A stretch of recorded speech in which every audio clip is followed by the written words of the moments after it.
Welcome again to the Cannabis Investing Podcast, where we speak with C-level executives, analysts, and sector experts to provide actionable investment insight and the context with which to understand the burgeoning cannabis industry. I'm your host, Rena Sherbel. Hi again, everybody. Welcome back to the show. It's always great to have you listening with us. Super happy to bring back Julian Lin, founder of Cannabis Growth Investor, a cannabis investing marketplace service on Seeking Alpha that anybody interested in the space should be checking out. Julian's been on the show many times before, always very elucidating with his perspective and thoughts and analysis. Today is no different other than the fact that we're doing a deep dive on two stocks, or one stock and one REIT to be more specific, a borderline big MSO and a REIT that Julian was talking about last time he was on the show. Excited to get into two of his top cannabis stocks, why they're part of that list, risks to that thesis, and get into some general cannabis investing talk. Hope you find this one super actionable and helpful in your own investing process. Julian, welcome back to the Cannabis Investing Podcast. Always fun talking to you. Always gain a lot of insight talking to you. And first off, thanks for coming back on the show. Yeah, thanks for inviting. I'm always excited to talk about cannabis stocks. Always excited to talk to you about it. And I'm also interested to get your thoughts always like on the sector and on the industry. And we've talked a couple of times since the beginning of the year. Like, I can't even believe that it's June already. But today I wanted to talk to you. I said that I wanted to do like a deeper dive on your top stocks. So that's what we're doing today. So I appreciate you coming on and wanting to get into the nitty gritty of a couple of your top stocks. So talk to us about, let's start with what those stocks are. Sure. The two stocks we're going to talk about today, one is AYR Wellness. That's stock ticker AYRWF. And the other stock ticker is NewLake Capital Partners. That's stock ticker NLCP.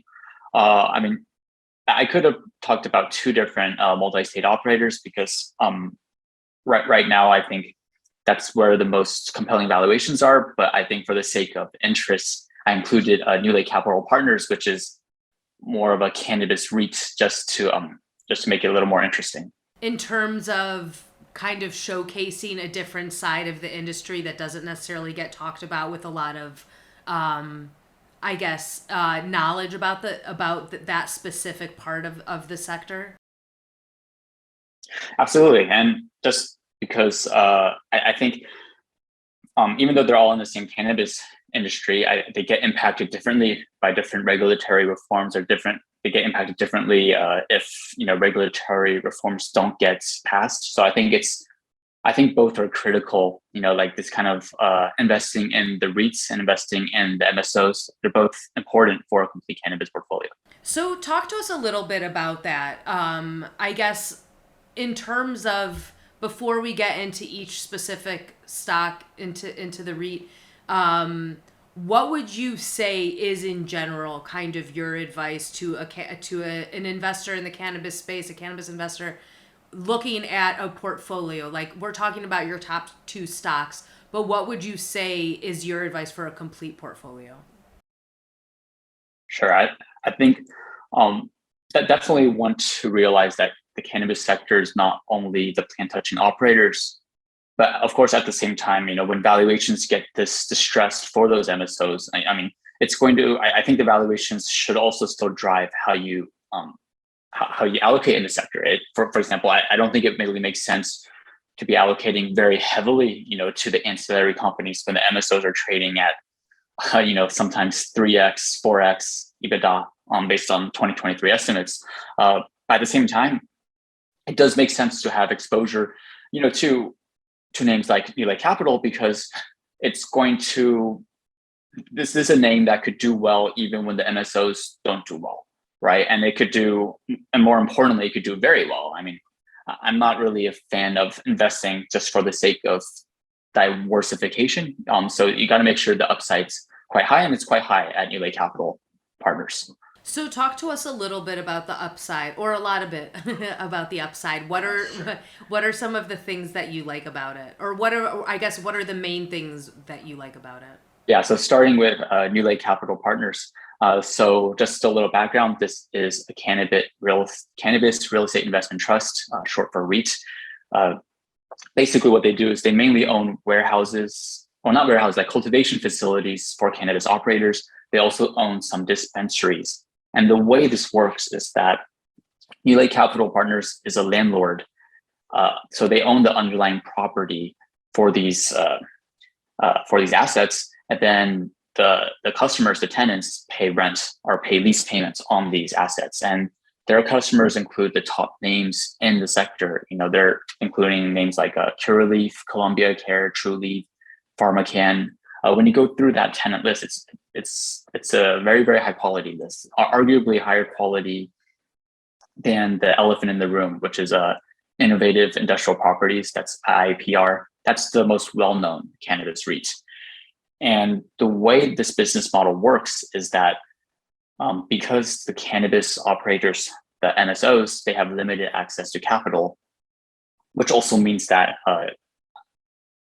it's hard for them to grow without capital. So you're going to have to, before they win these licenses or before they come online for medical use or adult use, they have to build out a cultivation facility. They have to have dispensaries. But in general, they tend to have to own it or lease it from a cannabis REIT like NewLake Capital, just because, for one, the cultivation facilities, the typical industrial REITs are not so willing to just let a cannabis operator come in because cannabis is still illegal, or a shopping center is not going to just allow a cannabis dispensary to come. I mean, some states might, but a lot of states won't. So in order to grow, they have to first buy these dispensaries or the cultivation facility, basically fund it with debt, and then sell it to a cannabis REIT like NewLake Capital Partners. So what NewLake Capital Partners will do is they will give these multi-state operators capital, and then in return sign a long-term lease agreement where, so typically if they spend $100 million, it might be like a 12% lease. So they're going to pay $12 million in rent. That tends to be quite high. And this is called net lease in the net lease REIT sector. Typically, if you were to look at like a realty income, that's stock ticker O. For example, like they would be a landlord for like Taco Bell properties or something like that. Those cap rates tend to be around the 6% range. So when NewLake Capital Partners or IIPR are getting 12%, it's very high. And that's because cannabis operators don't have access to cheaper forms of capital. So kind of moving on to why NewLake Capital Partners is so compelling, there's a couple of reasons. Just like the rest, a lot of growth sectors have fallen. NewLake Capital Partners has fallen a bit too, as well as IIPR. Both of these names, they're trading quite cheaply here. IIPR is yielding above 5%. That's actually quite compelling here as well. And NewLake Capital Partners is yielding 6.4%. So typically when you see a REIT yielding 6.4%, it means that there's some problem with credit, or there's some problem with growth, or there's just some underlying problem there. In reality, that's not really the case. So similar to the MSOs, NewLake Capital Partners is listed OTC. This is because IIPR was the last cannabis REIT that the major exchanges allowed, to come online. They want to, in general, they want to wait for something like safe banking to occur before they allow another cannabis REIT to trade on the major exchanges. That would be like, so that NewLake Capital Partners has to wait for that. And because it's traded off the major exchanges, the liquidity is lower, so there tends to be lower institutional involvement. Explaining the discount, right? Why it's yielding 6.4% versus 5% at IIPR. And if we look at real estate earnings, which is called funds from operations, and just a quick refresher for those who are not familiar with REITs too much, because as a real estate landlord, you could depreciate your properties, which will have the effect of reducing your taxable operating income with a high amount of depreciation. That means that net income on a GAAP basis is going to be lower than funds from operations, which basically involves adding back depreciation. And because NewLake Capital Partners uses net leases, that means that its tenants pay for the maintenance costs. So there's not really any depreciation costs on behalf of the landlord, right? Since the tenant is paying for it. So that's the difference between funds from operations. We could just call it real estate earnings. The stock is trading at less than 15 times annualized FFO. But this is a company that's growing really, really fast. So we're talking about a company that still has I think it's around $115 million of cash on its balance sheet. That's the cash that the company raised at the time of its IPO.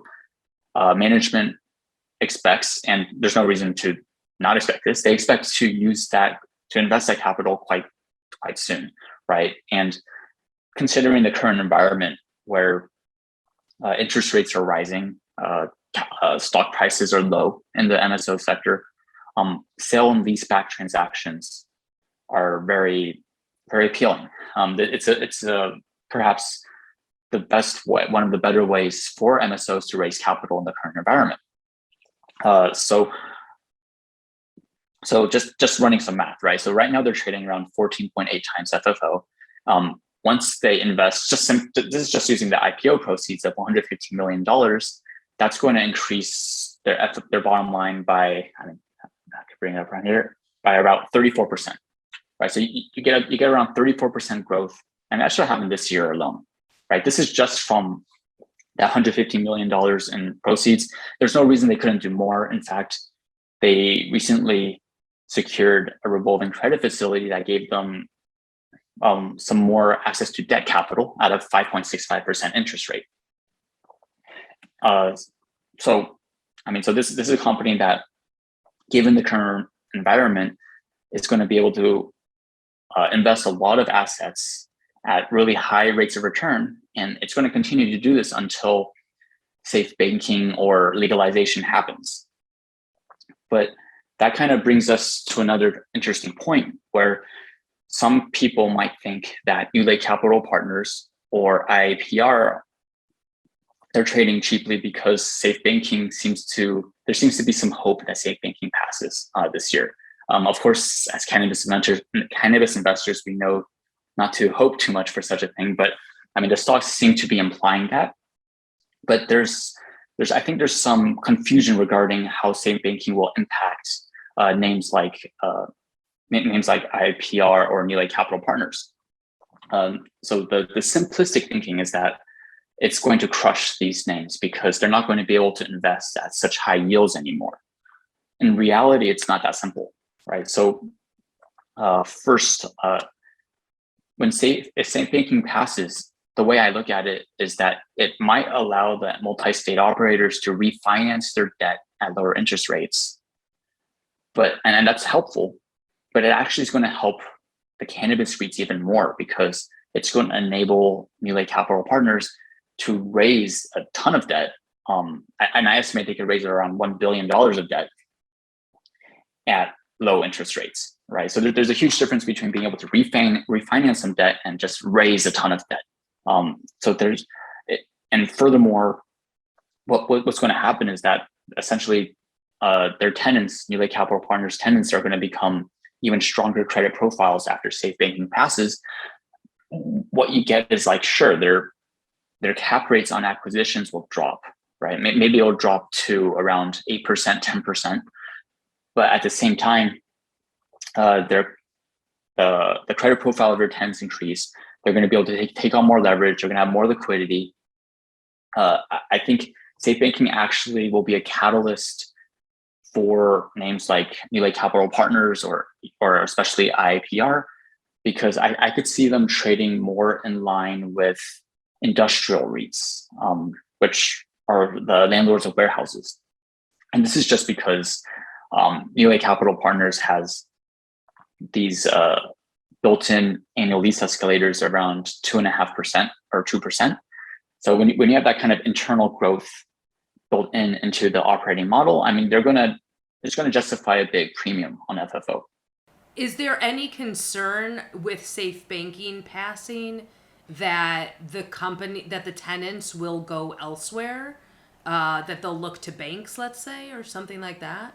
So that's certainly reflected in the stock price. But again, I think that we got to look at these tenants, right? When you look at these tenants, they're all pretty levered. They're all pretty levered at a pretty healthy ratio. You're talking about, and by that I mean they have a lot of leverage. They have a lot of debt. It's not like they're going to be able to they're not going to have the upper hand in negotiations here. Although for starters, let's point out that once safe banking passes, it doesn't mean that the tenants could just walk away from these properties. That's the first thing to understand, right? These are long lease terms, around 10, 12 years, right? So they still have another decade before they could decide that they're going to walk away if they were to at all. But the other thing to understand is, like, a lot of times the license for a cultivation facility or dispensary, they're tied to an underlying property, right? A lot of the requirements for applying for these licenses is that you have to first have a property and then apply. So, I mean, I'm sure it's possible to switch the license to another property, but it's not a given, right? It's not a guarantee that they will be able to. I think worst case, they're not going to just lose the tenants. They might have to just reduce rent, maybe, right, in 10 years, in worst case. But even then, that's not a guarantee. So, I mean, I think if you were to just look at it simplistically and be like, oh, say banking's going to it's going to expose, like, these high cap rates. It's going to make these tenants walk away. I think it's not quite true, right? I mean, in reality, these are really long lease terms, and it's a lot more complicated than that. So can you think of a reason or a factor of a protracted legal process, like, let's say safe banking doesn't pass for a few years? Is there a thesis that feels like it might be bearish for those operators, in which case their credit worthiness or their ability to pay rent is kind of affected? Sure. I mean, that's a good point. All right. So if safe banking takes a long time to pass, that's obviously going to help NewLake Capital Partners. But then we got to wonder, is it going to make its tenants go under? I'm of the opinion not quite, especially because NewLake Capital Partners, their tenants are quite strong. I mean, we're not talking about there's another REIT I think I've talked about on the show in the past, a Power REIT, stock ticker PW. I mean, they have a lot of tenants in Colorado. When they reported earnings recently, they talked about how some of their tenants are not paying rent, right? So NewLake Capital Partners, on the other hand, a lot of their tenants are in limited license states, right, where their profit margins are high, and especially when more states come online for adult use, the margins are going to get even stronger.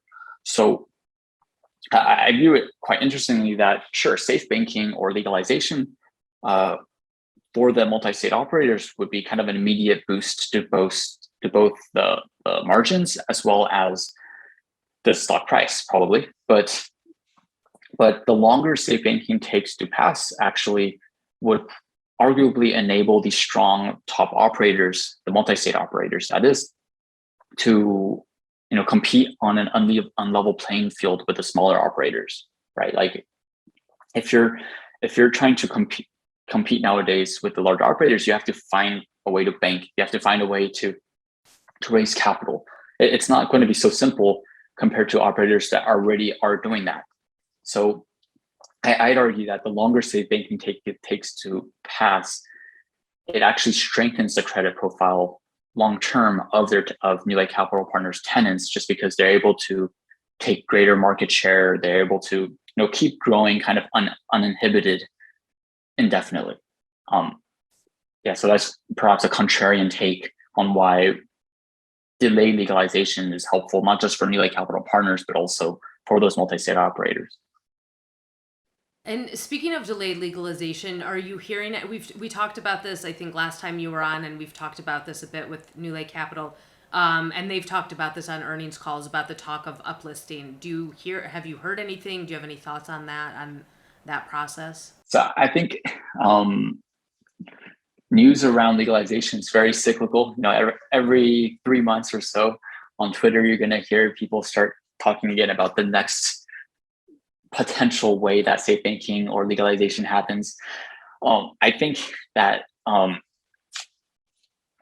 regardless of your political beliefs, I think it's a good bet to assume that our politicians are probably not going to do very much of anything. That they might talk a lot, but I don't think much will pass. And regarding cannabis, I mean, I just saw today that the Biden administration, and this is the Democratic Party, right? The party that's supposed to be more favorable for cannabis reform, the Biden administration in their job application screening is going to check for cannabis use. And this was posted by Marijuana Moment. I mean, I would say if even the Democratic Party is doing things like this, the odds of material cannabis reform are not so high, right? I mean, to people who know and understand cannabis, of course, we think cannabis reform is long overdue. It should have happened decades ago. But I mean, we're not the ones making the calls. The ones making the calls are other people in the Senate, and they don't seem to show an interest really in it.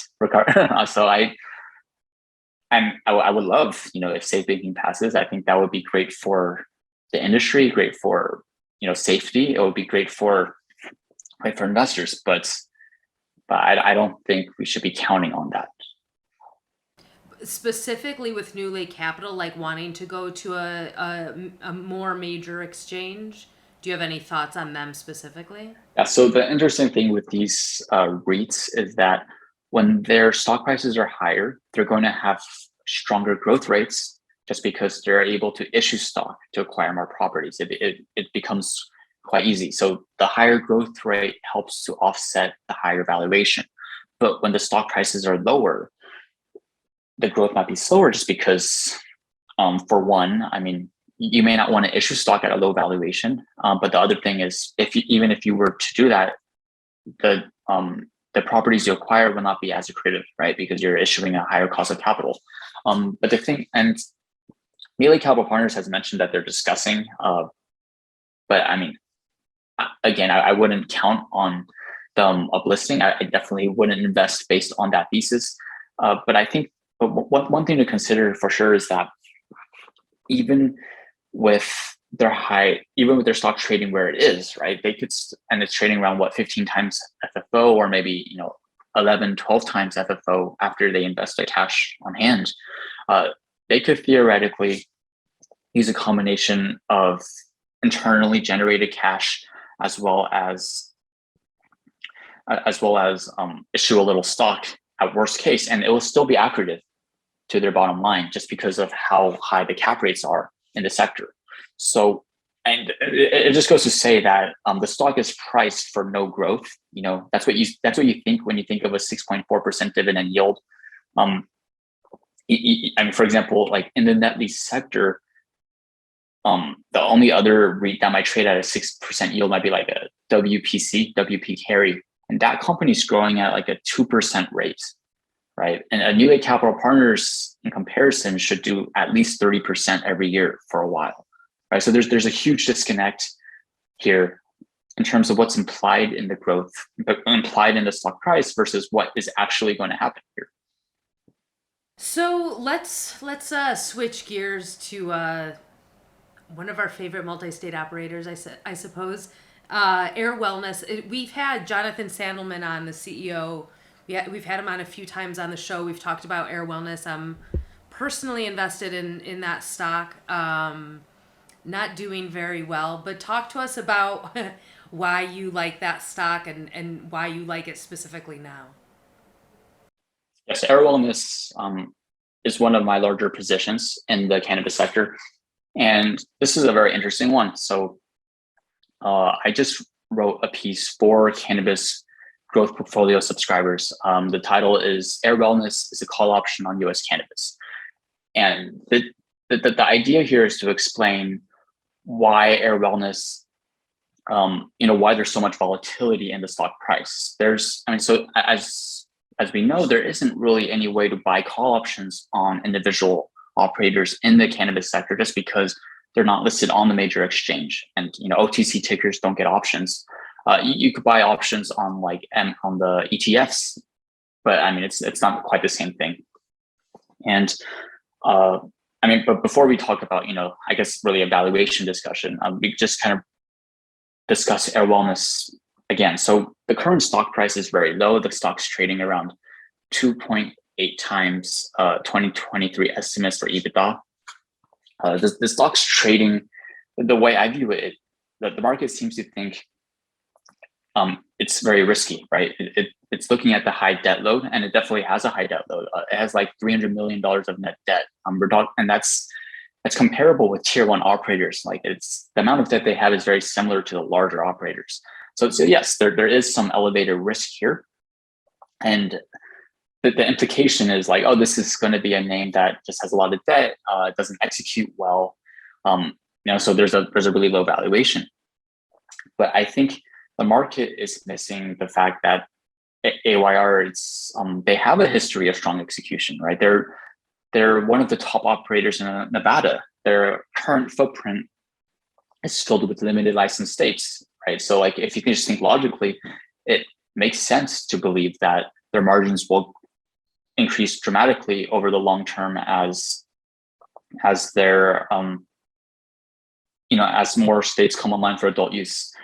And so this is a company just over the past month or past 30 days, they received approval for bringing their one of their Massachusetts dispensaries online for adult use. That dispensary is located really close to an Apple store, so that should be a very, very profitable store, right? And during adult use sales, they also received approval for all three of their New Jersey dispensaries to come online for adult use sales. It was unfortunately 1 month after all the other MSOs got approval, but they finally got approval for all three. They also got approval for their second cultivation facility in New Jersey. So like right now, of course, they're going to have to purchase wholesale product for their stores just because they didn't have as much cultivation as other operators.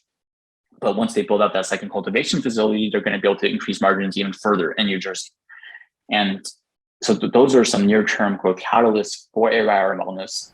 Can I ask you a question just about the New Jersey quickly? I'm just curious.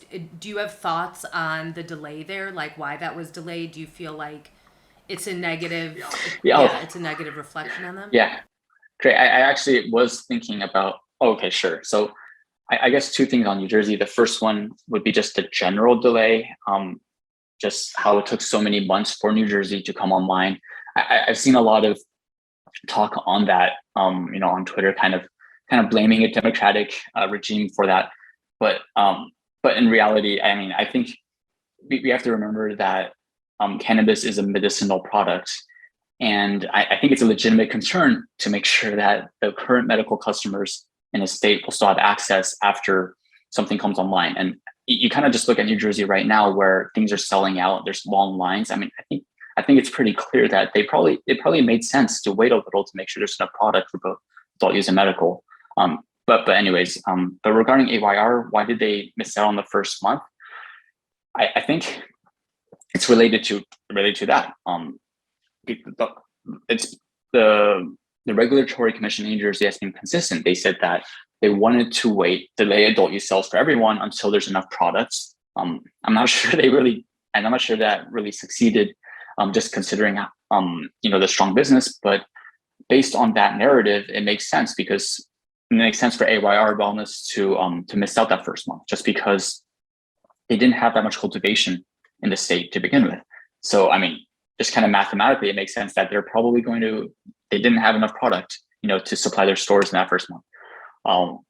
So it's not obviously not a great benefit. No, I was just going to say, and the other MSOs that were ready, you're saying that was largely due to the fact that they already had a stronger existing presence in the state. Yeah, it's like, for example, like a TerrorSend or a Curaleaf or a Verano, they not only had enough to supply their own stores, they're producing enough to sell wholesale, right? So it's just kind of night and day between those larger operators and the smaller operators like AYR or Ascend Wellness. Of course, the smaller operators will catch up as their cultivation comes online. But right now, it's definitely a case of the big boys, taking over there. Okay, please don't let me detract you from the rest of your bullish, laying out the bullish thesis there. Yeah. So what I was just about to say was, so the market is not giving AYR credit for execution, right? It's clear that the market is worried about execution risk. But I mean, this is a management team that they acquired Liberty Health in Florida very cheaply.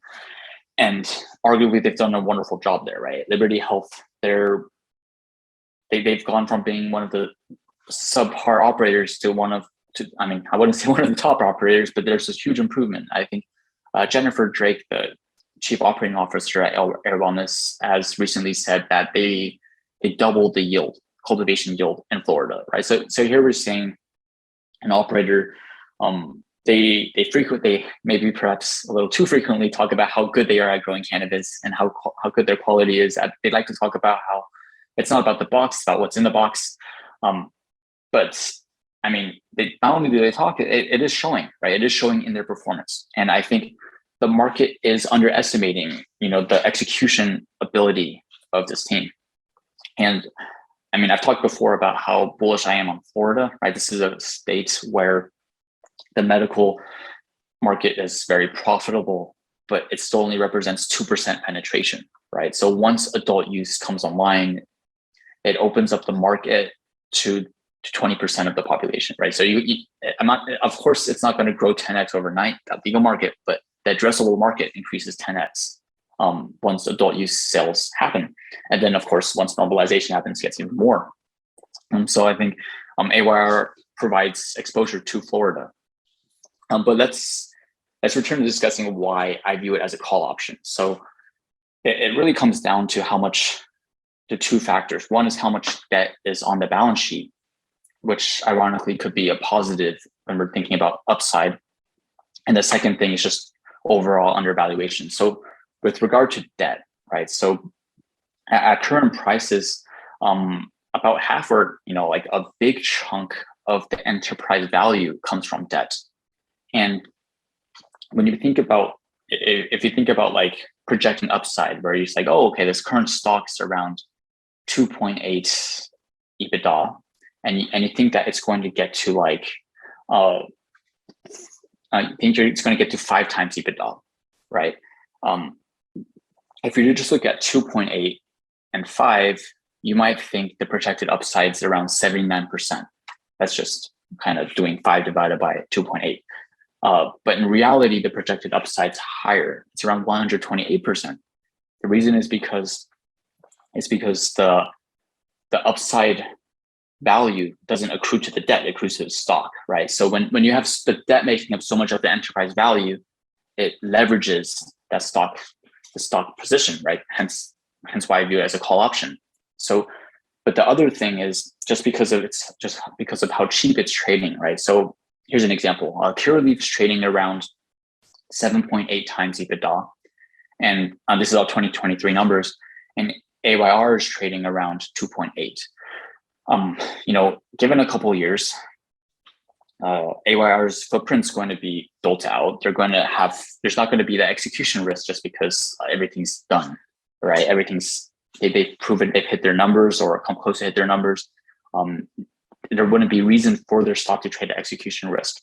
And let's say uplisting happens, right? You could easily see Curaleaf trading at 25 times EBITDA, and that's fair value. And it's a conservative fair value. Because remember, a lot of the alcohol companies trade around that level with a lot lower growth, right?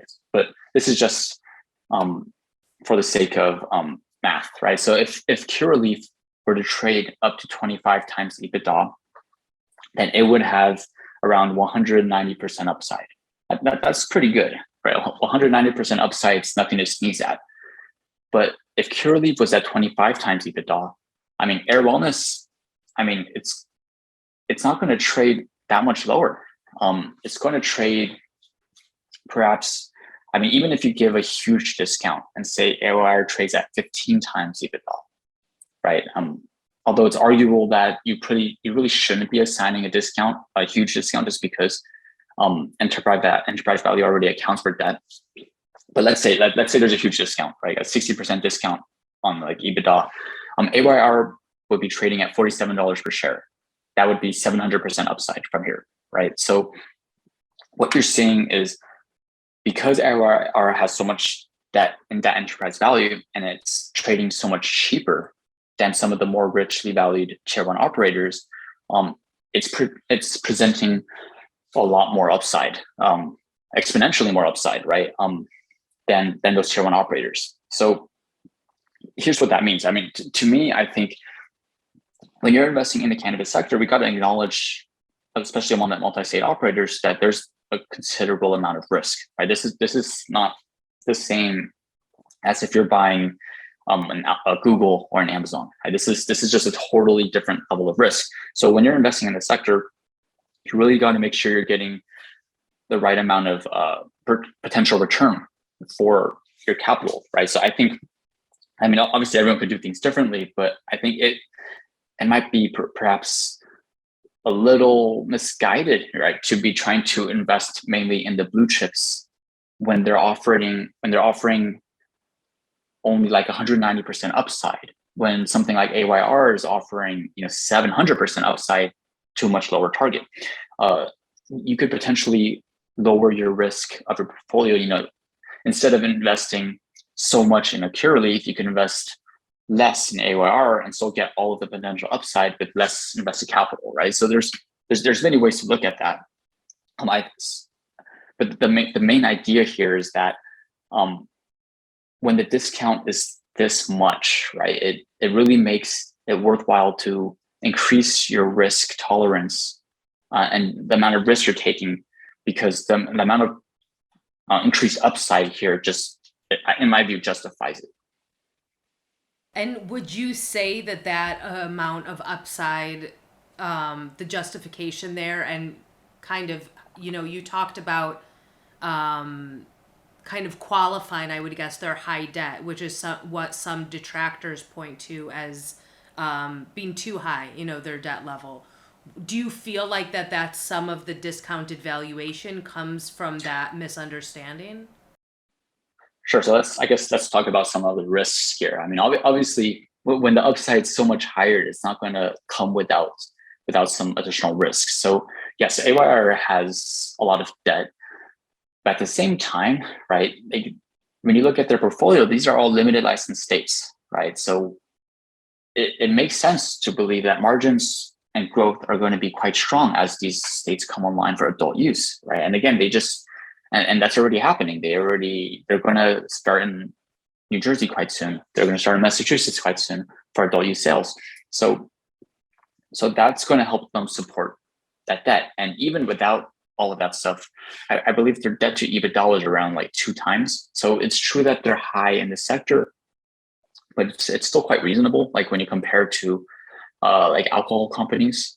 But of course, until legalization or decriminalization happens, it's still not quite the same, just because they have to pay 280E taxes.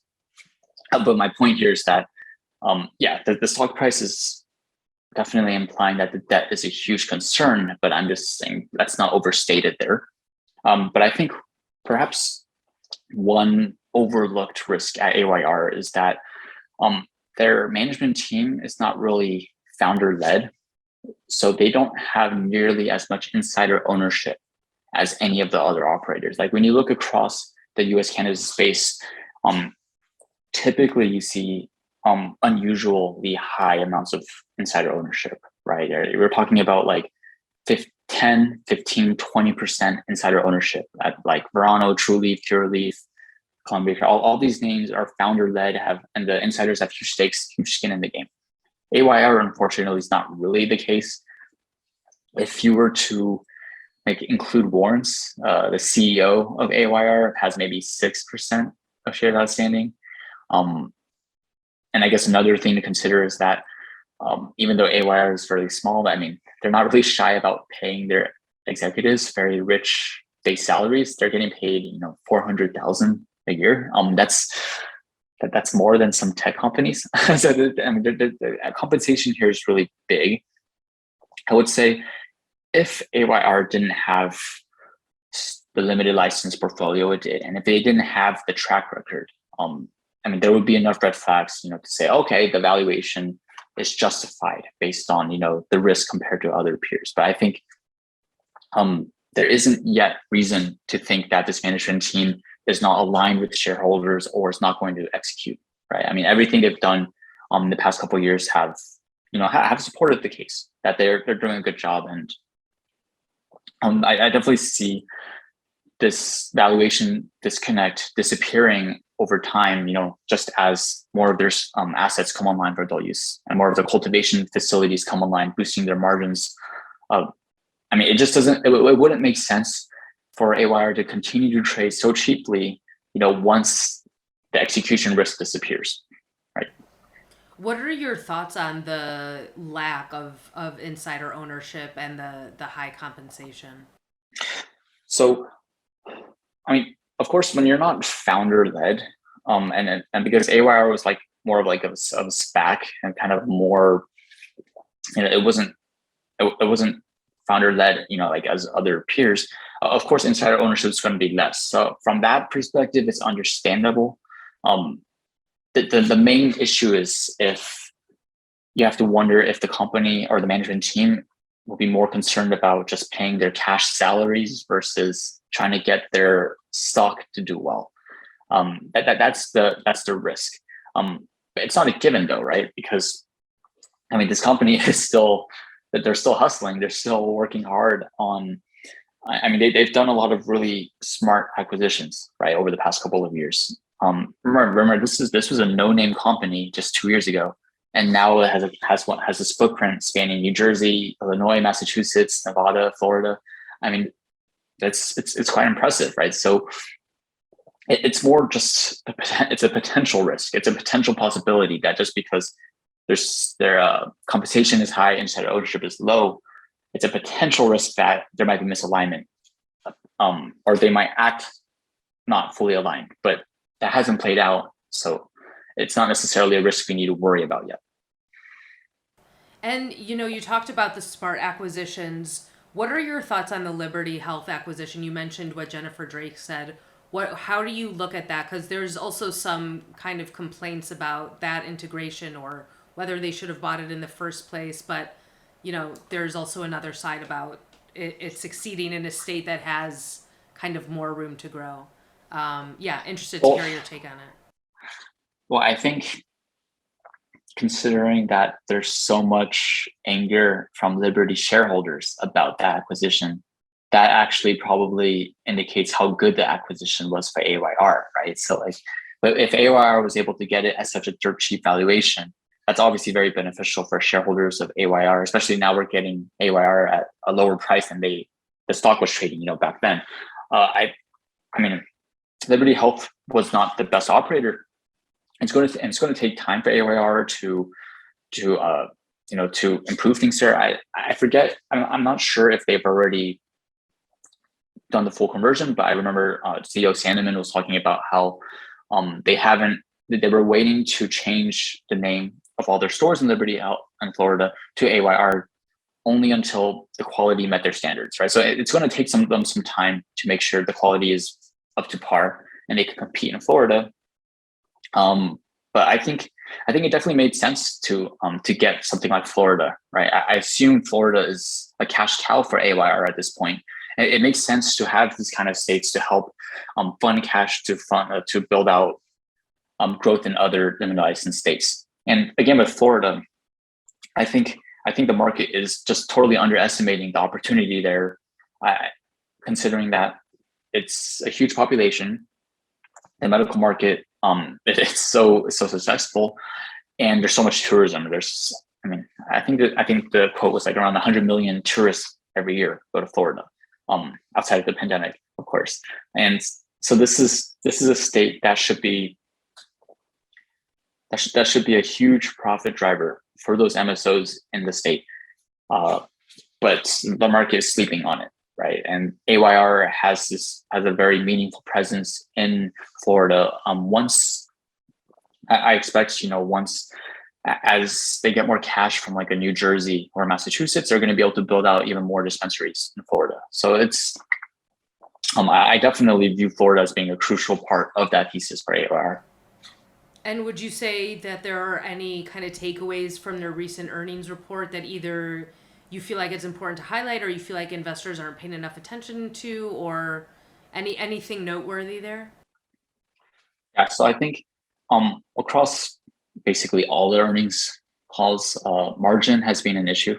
where, I mean, definitely these management teams were not they did not guide for a lot of margin compression, but they were seeing a lot of margin compression just from the last couple of quarters. I think it's important just to remember that the legal market it's really artificial, right? You're competing among other legal operators for a really small legal market. And this is just because the illicit market is really big in these adult use areas. So until cannabis becomes more generally accepted, right, there is going to be volatility where, after a year of adult use sales, prices will come down, right? You're going to see some stalled growth. That makes sense. But definitely, I think the bigger takeaway is that the second half of this year is shaping up to be very strong. With New Jersey and Massachusetts going to be meaningful contributions, especially to the smaller names like AYR. The other thing, if we can go back to NewLake for a second, we actually had Anthony Coniglio on CEO interviews before he was technically CEO, but now that's official. Do you have any thoughts on that management change? Do you feel like it's more, or do you have any thoughts on that? I think, even before the change, I had assumed he was CEO, and he was already acting like CEO. I think definitely with NewLake Capital Partners, the stock is implying, if you were to just look at that compared to IIPR, there's some shade being thrown at NewLake Capital Partners stock as if it's like a kind of a smaller, not so professional version of IIPR. That's the implication. That's obviously not what I think. But I think the company just needs to execute. It just needs to continue growing. And the key difference there is that they have the immediate catalyst of being able to pay dividends and grow that dividend. That's something that the multi-state operators can't and just won't do right now, right? So even though, for example, AYR is so cheap, they're not going to pay a dividend or buy back stock. I know they did before, but really none of these companies really can buy back stock as long as 280 taxes is enforced. But NewLake Capital can. NewLake Capital is paying a 6.4% yield that's growing. At some point, yield is arguably the most popular investment class in Wall Street. Everyone wants a passive income. So when you talk about a high yield that's growing, that's going to grow really, really fast, right? That's an immediate that's a catalyst in itself, right? So that's how I view NewLake Capital. It's not nearly as cheap as the multi-state operators, but there's immediate catalysts in play to reward shareholders right now. I'm curious, what subscribers at Cannabis Growth Portfolio, what are they mainly asking you? Is it mainly like complaining, like what is happening with our portfolio? Like why are stocks down and how much more down are they going to go? Is that basically the main topic of discussion that you're getting? Yeah, that's a very interesting question. I think the most common question is very similar. It's basically what you said. They wonder, is the falling done yet? When are they going to go up? Right? When is this going to happen? Or they might even ask something like, does this mean that legalization really was the only thing at play?